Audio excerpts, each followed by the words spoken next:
नमस्कार दोस्तों, मैट्रिक्स हमने पढ़ लिया है। अब मैट्रिक्स का डिटरमिनेंट निकालना होगा, यानी मैट्रिक्स का सारणिक। कोई मैट्रिक्स आपको देगा और उसका पूछ ले कि इसका सारणिक क्या होगा, तो वो भी हम ज्ञात कर सकते हैं। कोई भी मैट्रिक्स आपके पास है उसका डिटरमिनेंट निकाल सकते हैं, या सारणिक आप कहते हैं।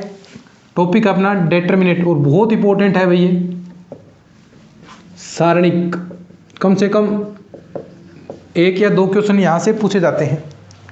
तो कोई भी मैट्रिक्स का आप बड़े ही आसानी से डिटरमिनेंट सारणिक निकाल सकते हैं। जैसे कोई भी कोटि, अब देखिए किस प्रकार निकालेंगे कोई मैट्रिक्स। हम सीधा सी बात पर आते हैं कि आपके पास मान लीजिए कोई ए कोटि की मैट्रिक्स है, ए कोटि की मैट्रिक्स यानी जिसके अंदर एक ही अवयव है, जैसे ये है 4। तो इसका सारणिक को पहले तो मैं बता दूं कि एक तो डिटरमिनेंट ए से इस प्रकार, ए सारणिक ऐसे इस प्रकार डिनोट किया जाता है। तो इसका अगर आप ए सारणिक निकालेंगे तो वो 4 ही आपको मिलेगा सेम का। लेकिन दो कोटि है, डबल कोटि है, उसका मैट्रिक्स कैसे निकालेंगे? ठीक है, 2 कोटि का मैट्रिक्स, 2 कोटि की मैट्रिक्स, डबल कोटि की मैट्रिक्स कैसे, ये लीजिए, अब समझ में आ जाएगा सब कुछ। 4, 5, 3 और 8। ठीक, ये आपके पास ए बराबर मैट्रिक्स दी है। अब इसका डिटरमिनेंट ए यानी ए सारणिक आपको ज्ञात करना है। तो कैसे ज्ञात करेंगे? देखिए, इन दोनों की गुणन, ठीक है, माइनस इन दोनों का गुणनफल, यानी 8 × 4 माइनस का 3 × 5, और ये हमेशा यही रहेगा। ए सारणिक का मान कितना आ गया? 8 × 32 माइनस का 15। 32 माइनस 15 आपको घटाना है तो कितना बच गया? 17। ये आपके पास किसका मान आ गया? ए सारणिक का। जैसे मैं आपसे पूछ लूँ कि आप मुझे बताएं, ये क्वेश्चन मैंने दे दिया, इसका आपको बताना है 1, 4 और यहाँ पर 2 और ये 9। इसका पूछ ले कि इसका आप बताइए डिटरमिनेंट सारणिक मान कितना होगा। तो निकाल कर देखेंगे कैसे। इनका गुणनफल माइनस इनका गुणनफल, तो 1 × 9 माइनस 4 × 2, तो कितना आ जाएगा? 9 माइनस का 8 बराबर 1। तो ये सारणिक का मान आ गया। तो ऐसे 2 कोटि वाले आप निकाल सकते हैं आराम से। जैसे एक एग्जांपल और मैं आपको दे दूं कि जैसे 3, 4 और यहाँ पर मैंने 8 लिख दिया, यहाँ पर मान लीजिए 4 लिख दिया। तो कैसे निकालेंगे? वही तरीका कि इन दोनों का गुणनफल माइनस इन दोनों का गुणनफल। तो 8 तिये 24 हो गया और 4 चौके 16। तो 24 में से 16 आप घटाएंगे तो जो रिजल्ट आपके पास बचेगा 8। ये आपका सारणिक का मान हो गया। तो 2 कोटि वाले सारणिक आप याद कर सकते हैं। पता चल गया कि किस प्रकार आप 2 कोटि के जो मैट्रिक्स है उनका सारणिक कैसे निकालेंगे। अब मैं बात करूँ कि 3 कोटि के, यानी 3/3 का कोई वर्ग मैट्रिक्स है, तो वो आप कैसे निकालेंगे? तृतीय कोटि का वर्ग अवयव, ये थोड़ा इंपॉर्टेंट हो जाता है। 2 कोटि वाला सीख के अब यूज होगा 2 कोटि वाले का तीसरी कोटि वाले में। और वैसे आप थोड़ा बहुत पहले पढ़ चुके हैं इन चीज़ों को 11th 12th के अंदर, तो इतना आपको हार्ड नहीं लगेगा।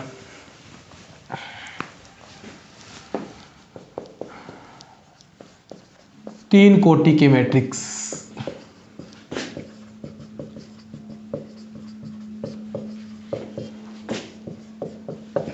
ठीक है। अब देखिए, पहले मैं क्वेश्चन लिखता हूं, फिर उसी हिसाब से हम चलेंगे। ए बराबर आपको दे दिया, ठीक है, ये है, यही ले लेते हैं। 1, 2, 3, 4, 5, 6, 7, 8 और 9, ठीक है। अब ये निकालने के लिए आप चाहे कोई सी भी एक पंक्ति को ले सकते हैं, एक स्तंभ को ले सकते हैं, उससे निकालना है। और जो भी आप अवयव लें, यानी पूरी पंक्ति आपने ले ली तो इसी के अकॉर्डिंग पहला अवयव लेंगे, ठीक है। पहला अवयव लेंगे तो उसकी पंक्ति और उसके स्तंभ को छोड़ देंगे। अब देखिए, पहला ये लेंगे, ठीक है। अब इसके पंक्ति को छोड़ दिया, इसके स्तंभ को छोड़ दिया। अब वापिस ये 2 वाला बन गया। 2 वाला आपको पता है कैसे, इसकी गुणा माइनस इसकी गुणा, और ये जो अवयव आएगा इसको गुणनफल के रूप में लेना है। साथ साथ में चिन्ह का भी ध्यान रखना है। चिन्ह कैसे लेना है? क्रम से चलेगा, plus minus plus minus plus minus plus minus plus. समझ गए बात को? समझे ना? तो अब देखिए कैसे प्रसार करेंगे। पहले मैंने एक ले लिया, एक चिन्ह प्लस का है तो ये मल्टीप्लाई में रहेगा एक।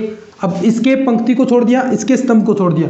अब 9 पंजे 45, 9 इंटू 5 माइनस का 6 अठे 48। आप कोई सी भी ले सकते हैं, मैंने पहली पंक्ति ले ली, पहली पंक्ति से कर रहा हूँ। आप पहला स्तंभ ले सकते हैं, दूसरी पंक्ति ले सकते हैं, कोई सी ले सकते हैं, लेकिन पहली आप ये लेंगे तो इससे आपका आराम से निकलेगा, क्योंकि ये प्रैक्टिस हम करते हैं। ठीक है, अब देखिए दूसरा ये लेंगे तो माइनस का चिन्ह, तो माइनस का 2। अब ये लिया है अवयव तो इसके स्तंभ को छोड़ना पड़ेगा, इसकी पंक्ति को छोड़ना पड़ेगा। अब देखिए ये छोड़ दिया, अब बचे क्या, ये और ये। या आप धीरे धीरे आप प्रैक्टिस करेंगे तो सीख जाएंगे ऑटोमेटिक। तो 9 चौके 36, 4 इंटू 9 माइनस का 6 इंटू 7। ये सभी में चिन्ह ध्यान नहीं रखने, ये जो पंक्ति ले ली, अब ये लिया है तो इसी में, अब अगर ये लेते तो इसके अकॉर्डिंग चिन्ह आपको लेने पड़ते। कोई सी भी पंक्ति ले लीजिए, किसी के अकॉर्डिंग मान आपके सभी सेम आएंगे। आगे कौन सा बचा, 3। ये चिन्ह कौन सा है, प्लस का, तो प्लस का 3। अब वही इसके स्तंभ को छोड़ दिया, इसकी पंक्ति को छोड़ दिया, तो ये गुणा इसकी 4 इंटू 8 माइनस का 7 इंटू 5। अब देखिए क्या मान आ जाएगा। अब प्रसार करना है, अब ये सारणिक का मान आ रहा है आपके। तो 9 पंजे 45, 45 में से आप 8 छिके 48 घटाएंगे तो आपके पास कितना बचेगा। आप पहले ऐसा भी लिख सकते हैं इसे, 45 माइनस का 48 माइनस 2 की गुणा 9 चौके 36 माइनस का 42 प्लस 3 8 चौके 32 माइनस का 35। अब देखिए आप रिजल्ट निकाल सकते हैं। 45 में इसकी तो 1 की गुणा है तो कोई फर्क नहीं पड़ेगा, तो -3। अब ये देखिए गुणा कराएंगे, 36 में से 42 6 बचेंगे, 6 2 12, और ये कितना प्लस का हो गया ना, माइनस माइनस प्लस का 12। और इधर 32 में से 35 घटेगा तो 3, और ये 3 माइनस का है तो -3 3 9। तो ये कितना आपके पास रिजल्ट आ गया, देखिए ये 0 रिजल्ट आ जाएगा फिर ना, -9 और 12, ये 0 इसका सारणिक का मान आ जाएगा। ठीक है, यहाँ पर अगर कोई और वैल्यू ले लेते तो मान अलग आ जाता। तो ये रिजल्ट क्या है, 0। यहाँ पर कोई भी मान आ सकता है। ठीक है, तो ये आपके पास हो गया। समझ में आ गई बात, किस प्रकार करेंगे आप। 3 कोटि वाला निकालना आ गया। 3 कोटि में चीज़ क्या ध्यान रखिए, जो भी पंक्ति आप ले रहे हैं किसके अकॉर्डिंग भी प्रसार कर सकते हैं आप। इसको लेकर भी आप निकाल सकते हैं कि यहाँ पर 4 ले लीजिए, 5 ले लीजिए, फिर वही चीज़ क्या, इसकी पंक्ति को छोड़ दिया, इसके स्तंभ को छोड़ दिया, वापिस वही 2 चीज़ें बच गई। तो ऐसे कर सकते हैं आप। 1-2 प्रैक्टिस करेंगे तो आराम से आपका ये क्वेश्चन हो जाएगा। तो 1-2 प्रैक्टिस करनी है आपको। एक और मैं करवा देता हूँ, चलिए 3x3 का, और अच्छे से सीख जाएंगे। वैसे नॉर्मल सी चीज़ें हैं भाई यहाँ पर, तो ये चीज़ें। ए का मान देखिए, एक और कराते हैं अपन, चलिए 1 3 4 2 5 6, यहाँ पर ले लिया मैंने 1 0 1। ठीक है, ये 3x3 का है। तो वही चीज़ सबसे पहले चिन्ह क्या, वैसे आपको प्रैक्टिस हो जाती है इतनी, तो ऑटोमेटिक याद रहता है कि पहला प्लस का, दूसरा माइनस का, तीसरा प्लस का, तो व्यू करने की जरूरत नहीं पड़ती। लेकिन फिर भी एक बार सिखा रहा हूँ तो मैं प्लस माइनस प्लस, ज़्यादातर हम पहली पंक्ति लेते हैं, क्योंकि यही हमारे शुरुआत से ही 12th के अंदर जब हम मैट्रिक्स करते हैं तो वही अपना सिस्टम माइंड सेट हो जाता है कि पहली पंक्ति से हम प्रसार करते हैं ज़्यादा। या पहला स्तंभ ले लीजिए, तो पहला लेंगे तो 1 हमने लिया, 1 इसका सारणिक निकाल रहे हैं, तो 1 लिया, इंटू में ये पंक्ति छोड़ दी, ये स्तंभ छोड़ दिया, 5 इंटू 1 5 हो गया, -6 इंटू 0 तो 0। अब दूसरा माइनस का चिन्ह, ये माइनस का, तो -3, इसकी स्तंभ को छोड़ दिया, इसकी पंक्ति को छोड़ दिया, तो 2 इंटू 1 2, और यहाँ पर 6 इंटू 1, माइनस का 6 इंटू 1 यानी 6 आ गया, प्लस का, ये प्लस का 4 ये लिया, तो इसके स्तंभ को छोड़ दिया, पंक्ति को छोड़ दिया, 0 माइनस का 5। अब देखिए क्या रिजल्ट आएगा, 5 - 0 5, -2 में से 6 घटेगा, माइनस का 4, और यहाँ पर गुणा होगी तो प्लस का 12 हो जाएगा। ये माइनस का 5, ये हो गया माइनस का 20। ठीक है, अब देखिए 12 और 5 17, ये माइनस का 20, तो ये आंसर आ गया माइनस का 3। तो ऐसे सारणिक आप 3 कोटि का सारणिक ऐसे निकाल सकते हैं। ठीक है, समझिए बात को। अब आता है उप सारणिक। उप सारणिक क्या होता है, देखिए माइनर आप उसे कहते हैं इंग्लिश के अंदर, उप सारणिक। अब ये एडजॉइंट निकालने में सहायता प्रदान करेगा उप सारणिक, सहखंडज एडजॉइंट, उस तक हम पहुंचना चाहेंगे। तो उससे पहले उप सारणिक हम बात करेंगे। एक बार ये छोटी छोटी चीजें आप सीखिएगा। उप सारणिक ऐसे बनेगा क्या, उप सारणिक माइनर, उपसारणिक। ठीक है, कोई भी अवयव की आप उपसारणिक निकालना चाहें, देखिए कैसे निकलेगी। वही चीज़ मैं 3 कोटि 3 का ले लेता हूँ एक बार। A11 A12 A13 A21 A22 A23। पहले फॉर्म सीखेंगे अपन। ये 3x3 की मैट्रिक्स है। अब इसकी उपसारणिक आपको ज्ञात करनी है। उपसारणिक का सारणिक भी ज्ञात किया जाएगा कि उपसारणिक का सारणिक ज्ञात करके पहले आप माइनर निकालेंगे, फिर उसका सारणिक निकालेंगे, फिर वो एक मैट्रिक्स फॉर्म में आपको प्राप्त होगा। ठीक है, उपसारणिक जो भी बनेगा देखिएगा, फिर वो एक मैट्रिक्स बन जाएगी। यहां पर हम बात करते हैं, सबसे पहले इस एलिमेंट की निकालनी है हमें। ठीक है, A11 की, A11 की ज्ञात करेंगे तो उसे आप व्यक्त करेंगे किससे, M11। उपसारणिक को इस M के द्वारा व्यक्त किया जाता है। वो कैसे निकलेगी, वो निकलेगी कि जो आपको ज्ञात करनी है उसके पंक्ति और स्तंभ को हम छोड़ देंगे। उसके पंक्ति और स्तंभ को हमने छोड़ दिया तो बचे क्या आपके पास, A22 A23 A32 A33। अब ये 2 कोटि का हो गया। अब इसका सारणिक मान ज्ञात कर सकते हैं, इसकी गुणा माइनस इसकी गुणा। तो ये कैसे आ जाएगा, A22 माइनस A33 और ये सॉरी ये गुणा इसकी गुणा A22 A33 की गुणा माइनस A32 A23। ठीक है, ये हो गई पहले जो A11 है, जो पहला अवयव है, उसकी उपसारणिक का मान ये होगा। ठीक है, कोई सा भी निकाल सकते हैं आप। आपसे कह दे कि M32 क्या होगी, तो M32 जो भी अवयव आए, M32 कौन सा, ये अवयव। ठीक है, तो इसके स्तंभ को छोड़ दिया, पंक्ति को छोड़ दिया, बाकी बचा ये रहा, वो सारणी के रूप में लिख लेंगे A11 A13 A21 A23। इसकी गुणा इसके साथ माइनस इसकी गुणा, वही फॉर्म। तो ये जो मान आएंगे सारे प्रत्येक अवयव का, M11 आएगा, M12 आएगा, M13 आएगा, M21 आएगा, M22 आएगा, M23 आएगा, M31 आएगा, M32 आएगा, M33 आएगा। तो ये सारे क्या होंगे, उपसारणिक होते हैं। ठीक है, और उपसारणिक का जो अवयव फॉर्म में लिखेंगे तो वो आपका उसका अवयव बन जाएगा। तो ये उपसारणिक हो गए। ठीक है, जैसे आप एग्जाम्पल से भी कर सकते हैं। जैसे मैं आपको बताऊं कैसे आप ज्ञात करेंगे उपसारणिक का मान।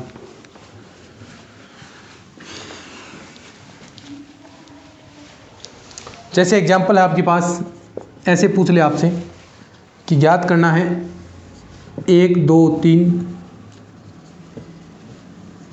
ठीक है, वही 4 5 6 7 8 0। ठीक है, ये ले लिया आपने। अब यहाँ पर सबसे पहले उपसारणिक में M32 आपसे पूछ लिया। अब M32 कौन सा, ये 8।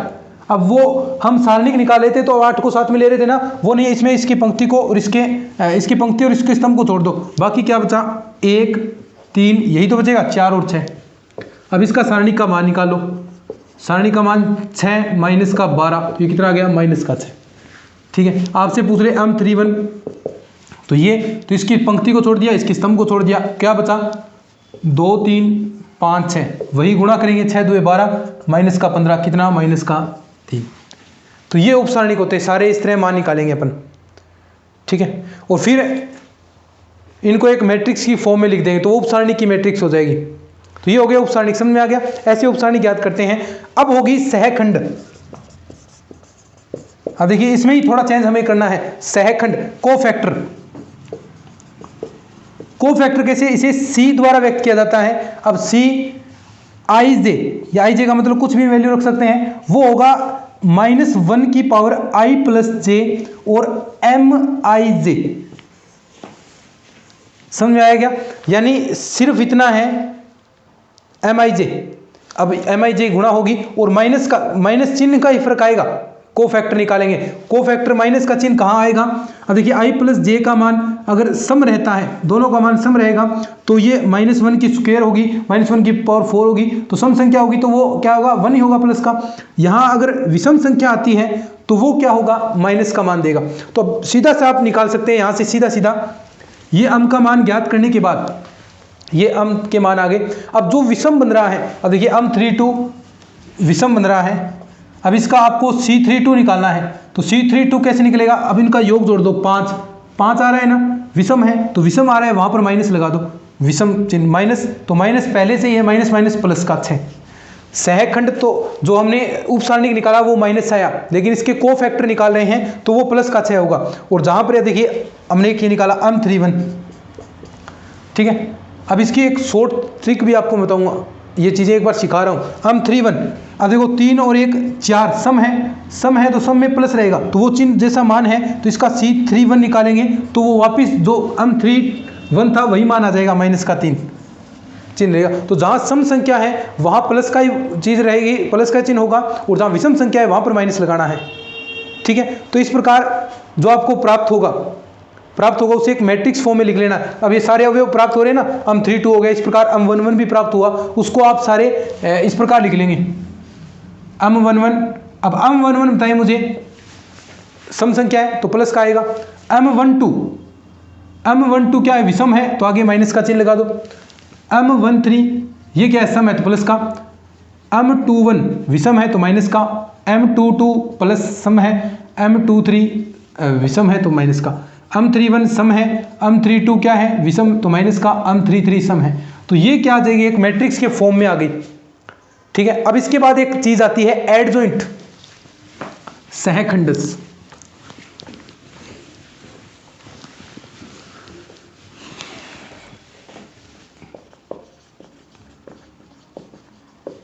एडजॉइंट, अब ये यहां से क्वेश्चन पूछे जाते हैं एडजॉइंट। अब एडजॉइंट ए क्या होता है कि जो आपने ये सहखंड मैट्रिक्स हो गई, अब ये जो मैट्रिक्स निकाली है इसका ट्रांसपोज लेना है, इसका ट्रांसपोज लेंगे, जो आपको प्राप्त होगा वो सहखंडज मैट्रिक्स होगी। यानी आप लिख सकते हैं एडजॉइंट ए क्या होगा, एडजॉइंट ए जो आपने सहखंड मैट्रिक्स निकाली है, सहखंड निकाली थे और उसकी जो मैट्रिक्स बना दी वो होगी सहखंड मैट्रिक्स, उसका ट्रांसपोज ले लीजिए। अब देखिए इसका ट्रांसपोज लेंगे, ट्रांसपोज का मतलब जो पंक्ति है उसको स्तंभ में बदल दो, स्तंभ में बदलेंगे तो देखिए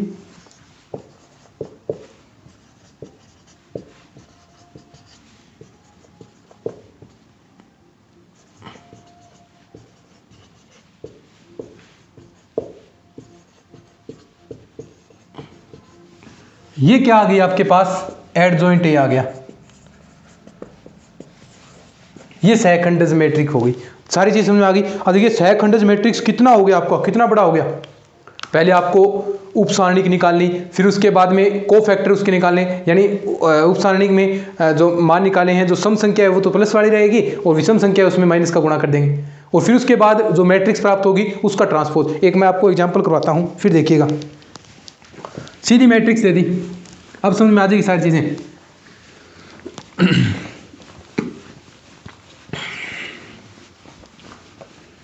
एक बार इसको आराम से और सुन लीजिएगा, जो नए स्टूडेंट्स हैं जो पहली बार सेकंड ग्रेड कर रहे हैं, तो एक बार थोड़ा सा दोबारा से वीडियो को थोड़ा सा 4-5 मिनट पहले चलाकर दोबारा से सुन लीजिए, आराम से समझ में आ जाएगा, ठीक है। अब देखिए एग्जाम्पल हम करते हैं। अभी क्वेश्चन दे दिया आपको a बराबर, अभी ट्रिक बताऊंगा ये एडजॉइंट निकालने की, इसमें तो बड़ा होगा ना, फिर देखिएगा कैसे ट्रिक आपको पता चलती है। इसका पूछ लिया कि तब एडजॉइंट ए निकाल लीजिए। अब देखिए आप पूरा विस्तार से करेंगे तो क्या क्या निकालना पड़ेगा, पहले उप सारणिक निकालनी पड़ेगी, फिर उसके को फैक्टर निकालने पड़ेंगे, उसका मैट्रिक्स बनाना पड़ेगा, फिर उसका ट्रांसपोज लेंगे, तब जो आपको रिजल्ट मिलेगा वो सहखंडज मैट्रिक्स प्राप्त होगा। फिर सहखंडज मैट्रिक्स का आपको सारणिक का मान भी पूछेगा तो उसका सारणिक निकाल लेंगे, और आगे बहुत सारे फॉर्मूले आएंगे, बिल्कुल सिंपल जो आराम से चीज़ें निकाल दी, वहाँ से क्वेश्चन पूछे जाएंगे। लेकिन वहाँ तक पहुँचने के लिए पहले हम इन्हें इन चीज़ों का नॉलेज होना चाहिए, वी एडजॉइंट ए होता क्या है, वहाँ पर सीधे फॉर्मूले आएंगे। ऐसे एडजॉइंट ए का सारणिक किसके बराबर होगा, तो ऐसे फॉर्मूले आएंगे वहाँ पर सीधे कि हम बता सकते हैं कि a की पावर n-1 के बराबर होगा, तो ऐसे फॉर्मूले आएंगे वहाँ पर। तो उससे पहले हमें निकालना पड़ेगा, तो पहले हमें उप सारणिक निकालनी पड़ेगी, यानी m11 का मान। तो m11 का मान बताएं क्या होगा, जो निकाल रहे हैं, जो अवयव निकाल रहे हैं उसके पंक्ति और स्तंभ को छोड़ देंगे तो कितना आ गया 4। m12 की बात करें, यानी ये अवयव है, इसकी स्तंभ को छोड़ दिया, पंक्ति को छोड़ दिया, कितना 3। m21 ये अवयव हो गया m21, इसके पंक्ति को इसके स्तंभ को कितना 2 बचा। m22 यानी ये है, तो इसके पंक्ति को इसको स्तंभ को छोड़ दिया तो 1 आएगा ना। m2 ये, तो इसको छोड़ दिया, इसको छोड़ दिया, 1 आ गया। तो ये हमने निकाल दिए इसके उपसारणिक। अब सहखंड और निकालने होते हैं कोफैक्टर। कोफैक्टर क्या होता है, बस इतना ही फर्क होता है कि जो सम संख्या है वो तो हो जाएगी प्लस का ही रहेगा, और जो विषम संख्या है उसका चिन्ह माइनस के साथ गुणा कर देंगे। अब देखिए m11 सम है, दोनों का योग i और j का योग सम है, तो ये 4 रहेगा। ये क्या है विषम, तो इसके आगे माइनस लगा देंगे, और ये क्या है विषम, तो इसके आगे भी माइनस लगेगा। ठीक है, यहां तक पहुंच गया। अब इसका मैट्रिक्स ले लीजिए, सहखंड मैट्रिक्स। तो सहखंड मैट्रिक्स क्या हो जाएगी, सबको लिख दीजिए 4, m12 हो गया -3, ये -2 और ये 1। ये तो हो गई सहखंड मैट्रिक्स। और मैंने एडजॉइंट बताया था कि एडजॉइंट क्या होगा, सहखंडज क्या होगा, एडजॉइंट होता है सहखंड मैट्रिक्स का, सहखंड मैट्रिक्स का ट्रांसपोज, सहखंड मैट्रिक्स का ट्रांसपोज। अब इसका ट्रांसपोज लेंगे तो 4 -3 -2 1, इसका ट्रांसपोज लेंगे। देखिए ट्रांसपोज लेंगे तो पंक्ति को तो स्तंभ में, स्तंभ को पंक्ति में, तो ये 4 -3 और -2 और ये 1, ये आपका एडजॉइंट आता है। अब इसकी ट्रिक बताऊंगे तो आप कहोगे सर इतना आपने काम किया, ट्रिक तो 1 मिनट की नहीं है। ठीक है, अब ट्रिक देखिए, ये होगी 2x2 कोटि की है ना, 2x2 कोटि का। अब इसकी ट्रिक देखिए, ये रिजल्ट आया है ऐसे निकालने पर। अब ट्रिक देखिए कैसे, इतना लफड़ा नहीं करना आपको, लेकिन ये सीखना जरूरी है भाई, ये आना जरूरी है। यदि 2x2 कोटि की मैट्रिक्स है, मैट्रिक्स का एडजॉइंट ए निकालना है। एडजॉइंट ए ज्ञात करने के लिए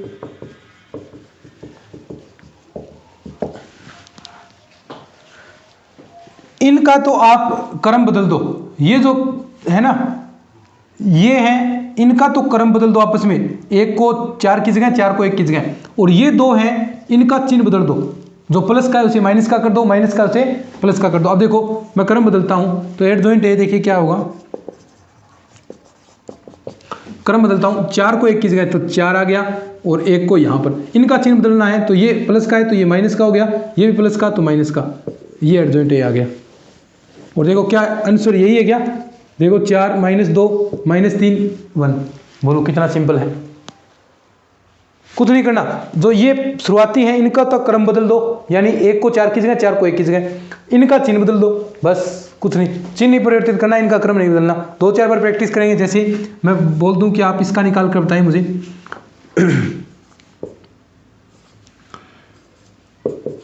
अब इसका निकाल कर दिखाओ क्या होगा, एडजॉइंट ए, जो चीज बताई है वो फॉलो करो।